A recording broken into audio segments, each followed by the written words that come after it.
Welcome back. It's time for us to take a quick look at what's happening on the covers of the papers this morning. Today is Wednesday, January 3rd, 2024. The year is well underway. Mike is right here with me. How's it going, Mike? Yeah, it's good. Let's take a look at what's happening on the cover of the Punch. NNPCL marketers clash over subsidy. Operators peg petrol at 1,200 per litre. Marketers oppose federal government on subsidy, and the NNPCL says fuel importation costs now fully recovered as dealers insist on 1,200 per litre.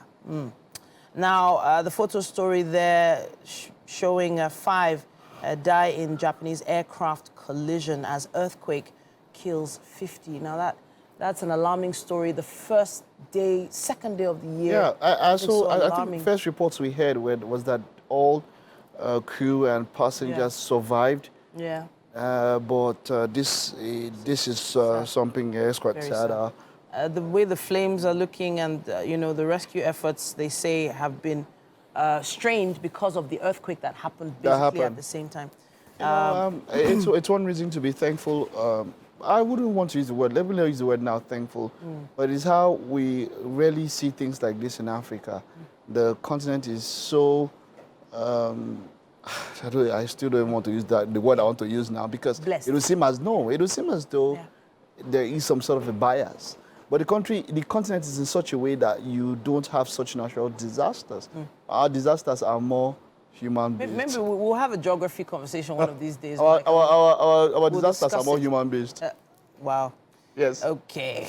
I'm not going to go there with you. But something that we've already talked about in the kitchen today, Sanwo-Olu orders arrest of soldier riding one way.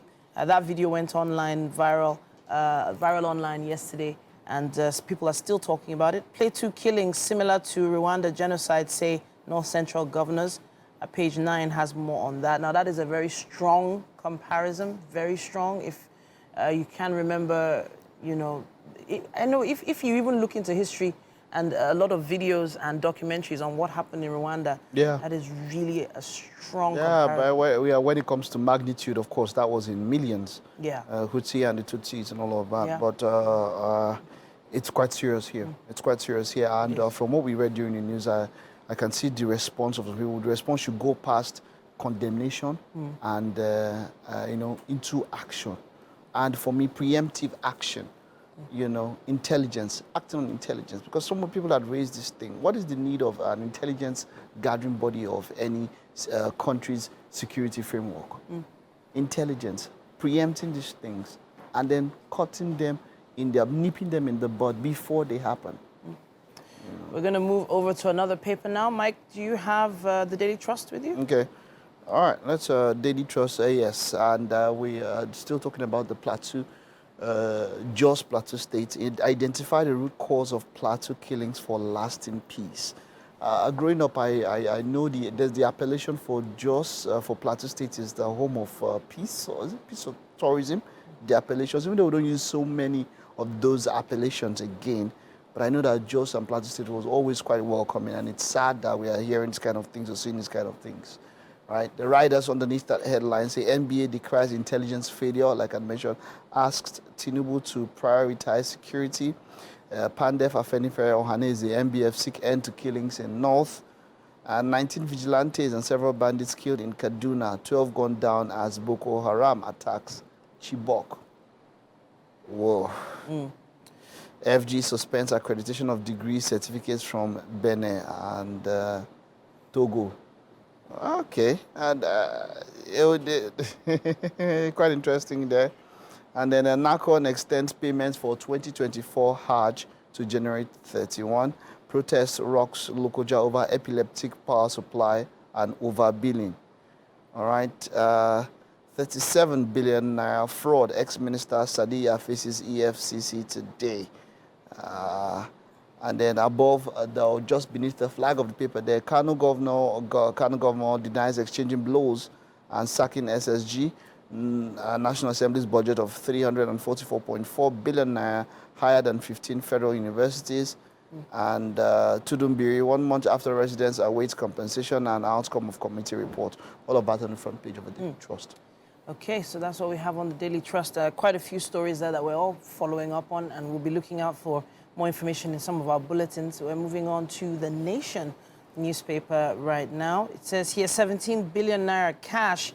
EFCC detains social investment scheme coordinator. NSIPA CEO suspended over suspicious movement of cash.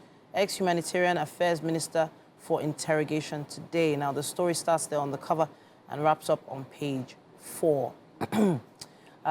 Stock market opens with 665 billion naira gains. That's some interesting news for the Lagos Stock Exchange here. It says here government withdraws recognition for Benin Republic Togo varsities.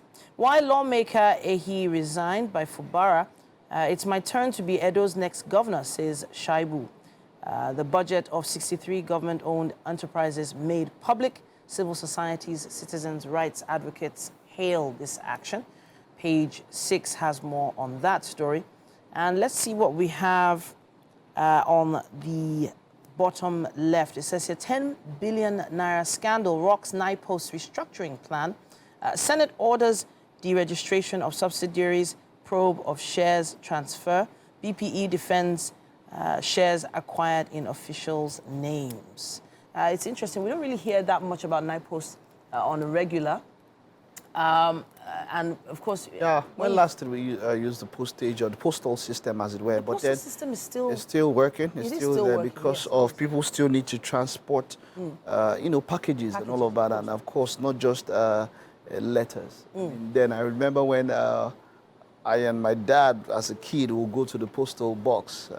Then we just come and drop it with off. the key and okay, 5 letters, 6 letters. It was fun, but the world has moved past that. I mean, now we have emails. Of course, before the email, there was a fax machine and all of that. But And when then it the comes to private transporting, logistics companies now. exactly, who are there. But when now these days, now the postal offices are used to, for logistics, like you said, to transport, But there goods are and quite a lot services. of things that needed to be restructured about NIPOS a long time ago. And obviously now this is going to be one of those stories we'll be following up on to find out exactly what's going on. We have the Guardian newspaper with us as well. It says here, despite 20 million out-of-school children, 29 states fail to access 68 billion naira Universal Basic Education Fund.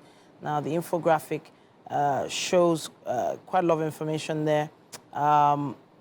Essentially, talking about the UBEC matching grant, which states it can only access through payment of 50% counterpart funds. There's a lot more information right there in that infographic. And so the reason why the states cannot do that is because they cannot pay. You're supposed to match halfway. You're supposed to meet halfway. The fund is available, but you are supposed to show your commitment, which I applaud. And, states have to really go past the place where they are so reliant on, receiving allocations and, not finding a way, not just generating revenue as per taxing or getting money from citizens, but actually ensuring that they can generate revenue from value that they offer as a people. We need to look more at that. But it is key that that fund is there, and hopefully this year the states will look into how they can better work out this situation. We have quite a few other stories here. Federal government sacks NSIP boss, suspends certificates from Benin and Togo varsities. Let's talk about that a bit. Why, first of all, why is the reason, or why would anybody not the accreditation of degrees, or why would anybody not validate a degree from a particular institution? Is probably because of standards, and I think that we need to get to that point where, as a nation, we need to have some standards. Okay. And for me, so some would say that going outside Nigeria for your university or tertiary education is not a bad idea. First of all, there are probably a few less strikes to deal with. You're probably going to finish your education a bit faster. There's probably access to courses that you can't access here so easily. And maybe if you do apply for university here in Nigeria, you might not get the course you want. It might be a thing of choice. These countries are closest to us. It's not as if they went to the UK or they went somewhere far away. It's Togo and Benin. So I'm still on the fence as to what those standards. Yeah, we'll take a look at it. Yes, exactly. Yeah. So you can look at it in that paper to understand. At this point, let's take a quick break. We would love to hear your thoughts on this. Use our hashtag WakeUpNigeria on TVC.